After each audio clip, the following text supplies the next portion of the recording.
કડાણા તાલુકાના સરસવા ગામે આજે આંબલી 11 નિમિત્તે પૂર્વ વડાપ્રધાન સ્વર્ગસ્થ રાજીવ ગાંધીની યાદમાં ભવ્ય મેળો યોજાયો। આંબલી 11 પાવન અવસરે મહીસાગર જિલ્લાના કડાણા તાલુકાના અંતરિયાળ વિસ્તારના રાજસ્થાન બોર્ડર પર આવેલા સરસવા ગામે આજે આદિવાસી લોકોના ભવ્ય મેળાનું આયોજન કરવામાં આવ્યું હતું।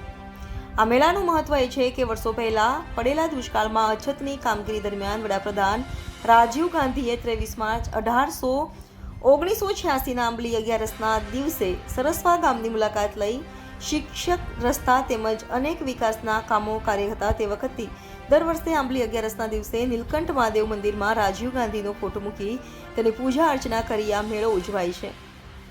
આ મેળામાં રાજસ્થાન તેમજ ગુજરાતના ખૂણે ખૂણેથી આદિવાસીઓ આવે છે અને મેળાની મજા માણે છે। રાજીવ ગાંધી જ્યારે વડાપ્રધાન હતા તે દરમિયાન મહીસાગર જિલ્લાના કડાણા તાલુકાના સરસવા ઉત્તર ગામની દુષ્કાળની પરિસ્થિતિમાં મુલાકાત લઈ સ્થાનિક લોકોને પાણી, રોડ, રસ્તા સહિત શિક્ષણની વ્યવસ્થા કરી આપતા આખરે ગામ લોકોમાં રાજીવ ગાંધીને ભગવાનનું સ્વરૂપ માનવા માંડ્યા હતા અને સરસવા ગામે આવેલા નીલકંઠેશ્વર મહાદેવના મંદિરમાં રાજીવ ગાંધીનો ફોટો મૂકી પૂજા અર્ચના કરી પછી જ આ મેળામાં જ્યાં લોકો માળે છે। આવું 1986થી દર વર્ષે મેળાનું આયોજન કરવામાં આવે છે અને દૂર દૂર રહેતા સ્થાનિક આદિવાસી લોકો મેળાની મજા માણવા આવે છે। આવી પરંપરાગત મેળો વર્ષોથી ઉજવાય છે અને લોકોમાં પણ હર્ષોલ્લાસ જોવા મળે છે।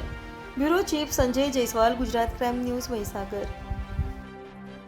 જય આદિવાસી મહીસાગર જિલ્લાના કડાણા તાલુકાના સરસવા ઉત્તર ગામે કે જેને અમે બોર્ડર વિલેજ તરીકે ઓળખીએ છીએ, અહીંયા 23/3/1986ના રોજ સ્વર્ગસ્થ રાજીવ ગાંધી આ ગામની મુલાકાતે આવેલા। એ વખતે આ એરિયાને અકાલ જાહેર કરવામાં આવ્યું હતું અને એમના માનમાં આજે આ ગામે આંબલી 11નો મેળો ભરાય છે।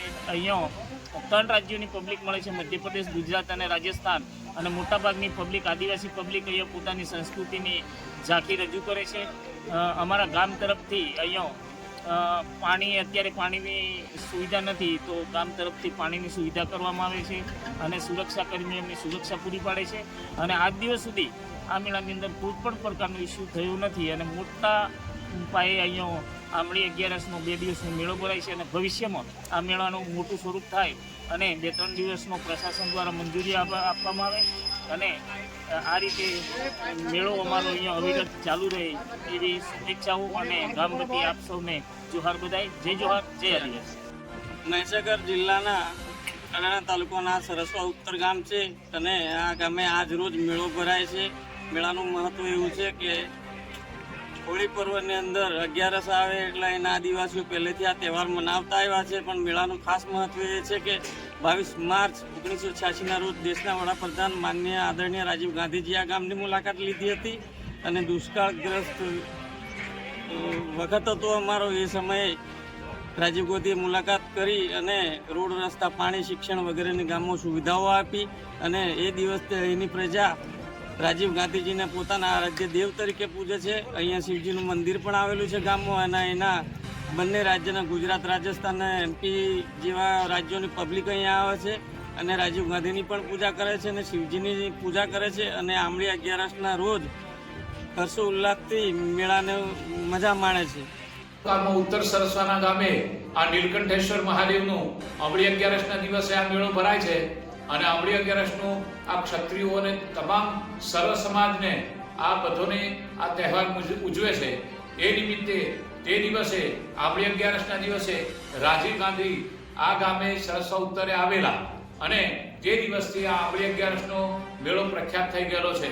તેને દુકાનો મોટા પાયા પર આવે છે અને અહીંયા નીલકંઠેશ્વરમાં દુકાનો અને સમાજ બધા ટોટલી રાજસ્થાન અને ગુજરાતના માણસો એકઠા થાય છે। સરહદ ઉપર આવેલું હોવાના કારણે અહીં રાજસ્થાનના માણસો પણ એકઠા થાય છે, ગુજરાતના પણ થાય છે અને આ નિમિત્તે નીલકંઠેશ્વર મહાદેવના મંદિરના દર્શન કરે છે અને લોકો આ નિમિત્તે આંબલી 11ના મેળાને વર્ષો વર્ષ પરંપરાગતથી ચાલુ રાખેલો છે। 1983 સાલથી આ મેળો ચાલુ છે। નવીન બાંધકામ કરીને આ મંદિર ટેકરા પર ત્યારનું આ બનાવેલું છે અને ત્યારથી આ મેળો પ્રખ્યાત છે આંબલી 11નો। સર્વ લોકો અહીંયા દર્શન કરવા માટે આવે છે અને રાહુલ ગાંધીના નામથી પણ લોકો કહે છે કે આ મેળો રાહુલ ગાંધી આ દિવસે આવેલા એટલા માટે આ મેળાનું નામ રાહુલ ગાંધીના આંબલી 11નો મેળો એમ કહે છે। સર્વ લોકો એમ બોલે છે અને એ લોકોની ભાવના પણ અત્યારે એવી ચાલી રહી છે। અને સર્વ લોકો અહીં નીલકંઠેશ્વર મહાદેવની પણ પૂજા કરવા માટે આવે છે. સર્વ ભાવનાથી આવે છે. સર્વત્ર સત્ય કર્મથી અને પુણ્ય કર્મની ભાવનાઓથી આ નીલકંઠેશ્વર મહાદેવની પૂજા કરવા માટે આવે છે. વર્ષોથી એક મહારાજ પણ બેસે છે અને એ મહારાજ લોકોના આશીર્વાદ પણ આલે છે. સત્કર્મ કરે, સારી ભાવના રહે એ નિમિત્તે દરેકને પૂજન અર્ચન કરીને આશીર્વાદ પણ આપે છે અને ઓમડી 11ની એમની શુભકામનાઓ પણ આપે છે. શું નામ જય મહાદેવ નીલકંઠેશ્વર. શું નામ આપણું? મારું નામ જગદીશભાઈ મહારાજ,